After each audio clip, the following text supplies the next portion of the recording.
નમસ્કાર વિદ્યાર્થી મિત્રો, સ્વાગત છે આપનું ગુજરાતી પાઠશાલામાં. આજે આપણે જોઈએ ધોરણ 9 વિષય સામાજિક વિજ્ઞાનમાં પાઠ 13 ભારત સ્થાન ભૂસ્તરીય રચના અને ભૂપૃષ્ઠ 1 એનું સ્વ અધ્યયન પોથીનું સોલ્યુશન જોવાના છીએ. વિદ્યાર્થી મિત્રો, તમે આ ચેનલ પર નવા હોય તો ચેનલને સબસ્ક્રાઇબ કરી બાજુમાં રહેલો બેલ આઇકોન દબાવો, જેનાથી આવનાર વિડીયો તમને તરત મળતા રહે. જોઈએ આપણે પ્રશ્ન 1. અ વિભાગની વિગતોને બ વિભાગની વિગતો સાથે યોગ્ય રીતે જોડી ખાલી જગ્યામાં લખો.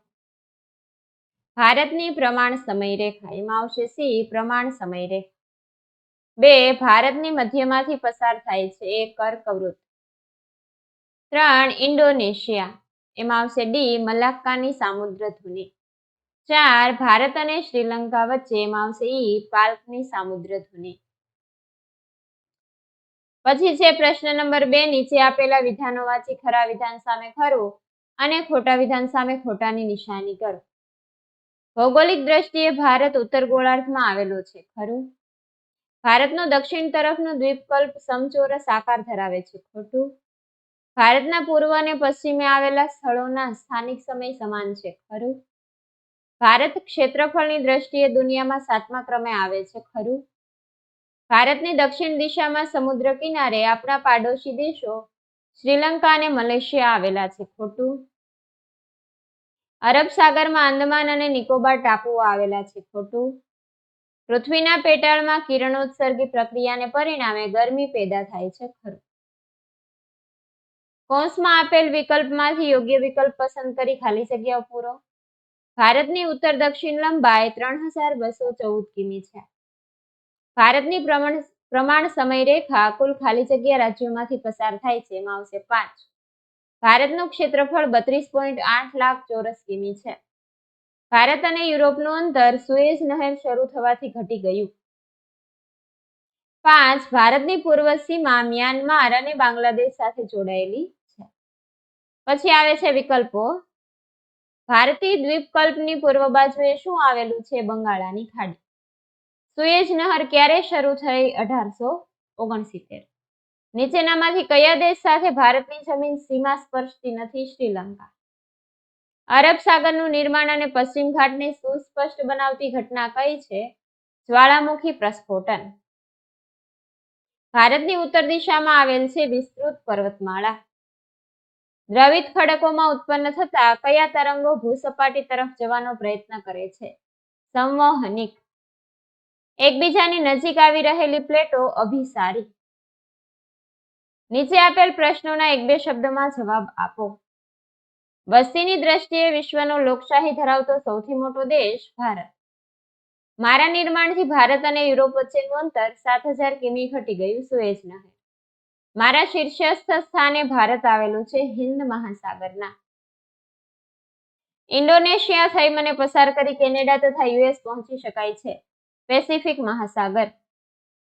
આમે અરબ સાગરમાં આવેલા ભારતના ટાપુઓ છે, લક્ષદ્વીપ અને માલદીવ.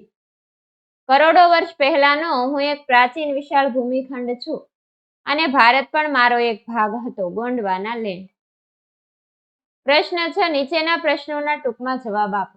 1. અક્ષાંશીય અને રેખાંશીય વ્યાપ જોતા ભારતની વિશેષતા કઈ છે?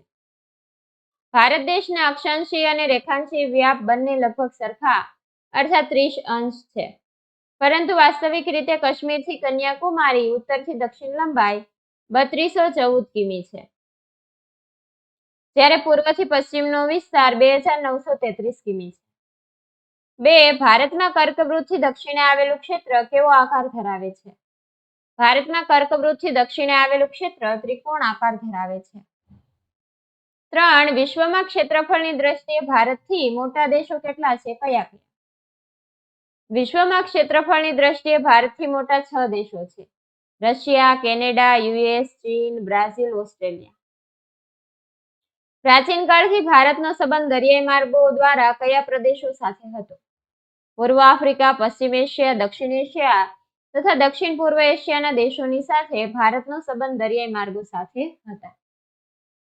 ભારતના વૈશ્વિક સંપર્કોથી કઈ કઈ બાબતો વિશ્વના વિભિન્ન ભાગો સુધી પહોંચી છે? ભારતના વૈશ્વિક સંપર્કોથી ઉપનિષદોના વિચારો, રામાયણ તથા પંચતંત્રની વાર્તાઓ, ચિકિત્સા પદ્ધતિ, ભારતીય અંક અને દશાંશ પદ્ધતિ વગેરે વિશ્વના વિભિન્ન ભાગો સુધી પહોંચી છે. ભારતના વર્તમાન ભૂપૃષ્ઠનું સ્વરૂપ કઈ ભૌગોલિક પ્રક્રિયાનું પરિણામ છે? ભારતના વર્તમાન ભૂપૃષ્ઠનું સ્વરૂપ પૃથ્વીની ભૂસંચલન પ્રક્રિયા અને બાહ્ય હલનચલનનું પરિણામ છે. પૃથ્વીનો પોપડો શેના પર તરી રહ્યો છે? પૃથ્વીનો ઉપરનો પોપડો તેની નીચે રહેલા એસ્થોનોસ્ફિયરના અર્ધદ્રવિત ખડકોની ઉપર તરી રહ્યો છે. અપસારી પ્લેટની વ્યાખ્યા આપો. કેટલીક જગ્યાએ મૃદાવર્ણીય પ્લેટો એકબીજાથી અલગ અથવા દૂર થઈ રહી છે. આ પ્લેટો અપસારી પ્લેટ કહેવાય છે. લાખો વર્ષો દરમિયાન પ્લેટની ગતિવિધિઓથી કયા પરિવર્તનો થયા છે? લાખો વર્ષો દરમિયાન પ્લેટની ગતિવિધિઓથી ભૂમિખંડના આકારો અને સ્થાનફેર થયા છે. ગોંડવાના લેન્ડમાં આજના કયા કયા ભૂમિખંડોનો સમાવેશ થતો નથી? ગોંડવાના લેન્ડમાં આજના દક્ષિણ અમેરિકા, આફ્રિકા, ઓસ્ટ્રેલિયા તથા એન્ટાર્કટિકાનો સમાવેશ થતો નથી. 11. નીચેના શબ્દોની સંકલ્પના આપો. સ્થાનિક સમય.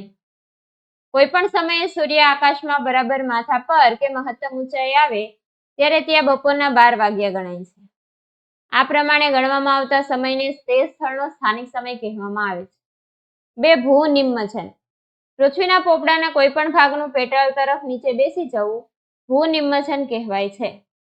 ભારતીય ઉચ્ચ પ્રદેશના પશ્ચિમ ભાગનું નિમ્મચન થવાથી અરબ સાગરનું નિર્માણ થયું છે. અભિસારી પ્લેટ. કેટલીક પ્લેટો એકબીજાની નજીક આવી રહી છે જેને અભિસારી પ્લેટ કહે છે. રૂપાંતરિત પ્લેટ. પ્લેટો જ્યાં એકબીજાથી દૂર ખસે છે ત્યાં ભૂમિખંડો અને મહાસાગરોમાં ફોટોનું નિર્માણ કરે છે. આ પ્લેટો પર આવેલા ભૂમિખંડો નિરંતર ખસતા રહે છે. આ પ્રકારની પ્લેટોને રૂપાંતરિત પ્લેટ કહે છે. પ્રશ્ન 7. નીચેના પ્રશ્નોના મુદ્દાસર જવાબ આપો. ભારતીય સંસ્કૃતિના ઘડતર અને વિકાસમાં ભૌગોલિક પરિસ્થિતિએ મહત્વનો ભાગ ભજવ્યો છે. વિધાન સમજાવો. વિશ્વના દેશોમાં ભારત આગવું સ્થાન ધરાવે છે. ભારત એક વિશાળ દેશ છે. ભારતીય સંસ્કૃતિ પ્રાચીનતમ છે. તે વસ્તીની રીતે વિશ્વનો લોકશાહી ધરાવતો સૌથી મોટો દેશ છે. ભારતીય સંસ્કૃતિની સમન્વયકારી ભાવનાઓ કોઈ પણ ધર્મ, જાતિ કે પ્રજાને તરછોડી નથી, પરંતુ દરેકને માટે તેને દ્વાર ખુલ્લા રાખી તેમને આવકાર્યા છે. આમ સર્વધર્મ, પ્રજા અને જાતિ પ્રત્યે સંભાવ એ ભારતની આગવી લાક્ષણિકતા છે. તેથી તો ભારતમાં સંસ્કૃતિઓનો સમન્વય થયો છે. કુદરતી અને માનવ સર્જિત અનેક આપત્તિઓ આવી હોવા છતાં ભારતે પોતાની પ્રગતિ અને વિકાસ અવિરતપણે ચાલુ રાખ્યા છે. બીજું, ભારતનું વ્યૂહાત્મક મહત્વ વિશે જણાવો. ભારત પૂર્વ ગોળાર્ધમાં મોકાનું સ્થાન ધરાવે છે અને તેનું વ્યૂહાત્મક મહત્વ પણ વિશેષ છે. જેમાં પ્રાચીન કાળમાં પરસ્પર સંબંધોને વિકસાવવામાં સમુદ્રોનું મહત્વપૂર્ણ યોગદાન રહ્યું છે. હિન્દ મહાસાગરના શીર્ષસ્થ સ્થાને ભારત આવેલો છે.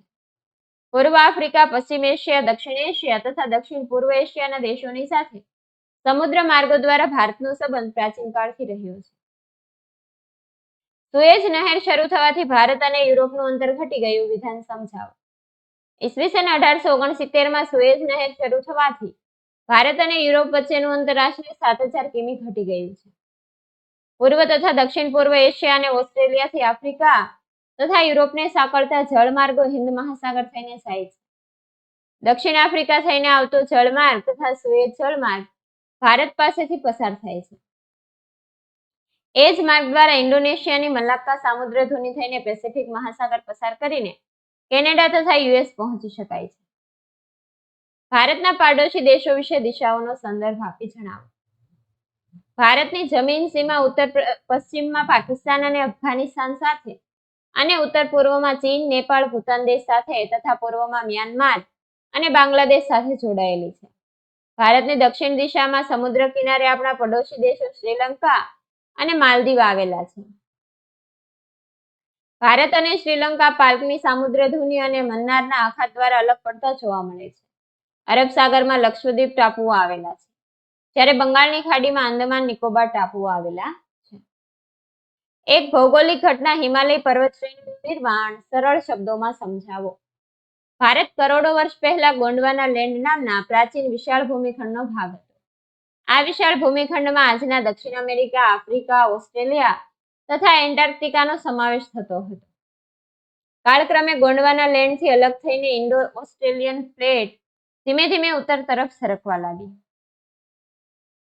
તે ઉત્તર ગોળાર્ધની ઘણી મોટી યુરેશિયન પ્લેટ સાથે લગભગ 5 કરોડ વર્ષ પહેલા ટકરાઈ હોવાનું મનાય છે. ઇન્ડો ઓસ્ટ્રેલિયન પ્લેટ અને યુરેશિયન પ્લેટના ટકરાવ થકી તેથી સમુદ્રમાંથી હિમાલય પર્વત શ્રેણીનું નિર્માણ થયું. પછી સવિસ્તર જવાબ આપો. 1. પૃથ્વીની સંરચના સમજાવી મૃદાવર્ણીય પ્લેટોના ઉદ્ભવની પ્રક્રિયા સવિસ્તર સમજાવો. પૃથ્વીની સંરચના વિશેની જાણકારી ખૂબ જ રોચક છે. પૃથ્વીનો ઉપરનો પોપડો તેની નીચે રહેલા એસ્થેનોસ્ફિયરના અર્ધદ્રવિત ખડકોની ઉપર તરી રહ્યો છે. પૃથ્વીના પેટાળમાં થતી કિરણોત્સર્ગી પ્રક્રિયાને પરિણામે ગરમી ઉદ્ભવે છે, જે દ્રવિત ખડકોમાં સંવહનિક તરંગો ઉત્પન્ન કરીને ભૂસપાટી તરફ જવાનો પ્રયત્ન કરે છે. ભૂકવચ તરફ ઉદ્ભવતા તરંગો દ્વારા ઉપરનું પડ ફાટીને મોટા મોટા ટુકડામાં વિભાજિત થઈ જાય છે, જેને મૃદાવર્ણીય પ્લેટ કહે છે. 2. ભારત વૈવિધ્યસભર ભૂપૃષ્ઠ ધરાવે છે. વિધાન સમજાવો. ભારતીય ભૂખંડમાં અનેક વિવિધતા જોવા મળે છે. ઉત્તરમાં ઊંચી વિસ્તૃત પર્વતમાળા આવેલી છે. તેમાં ઉચ્ચ પ્રદેશો, શિખરો, ઘાટ વગેરે આવેલા છે. ઉત્તર ભાગના મેદાનોમાં ગંગા, યમુના અને બ્રહ્મપુત્ર નદીઓ વહે છે. તેના કાપથી આ મેદાનો રચાયા છે. દક્ષિણનો દ્વીપકલ્પીય પ્રદેશ પ્રાચીનતમ છે. દક્ષિણ ભારતના ઉચ્ચ પ્રદેશની 2 સ્વરૂપો પૂર્વ પશ્ચિમ છેડા ઉપર તટીય મેદાનો આવેલા છે. આમ ભારત વૈવિધ્યસભર ભૂપૃષ્ઠ ધરાવે છે. પછી રેખાંકિત નકશામાં આપેલી વિગતો યોગ્ય સ્થાન અને સંજ્ઞા વડે દર્શાવો.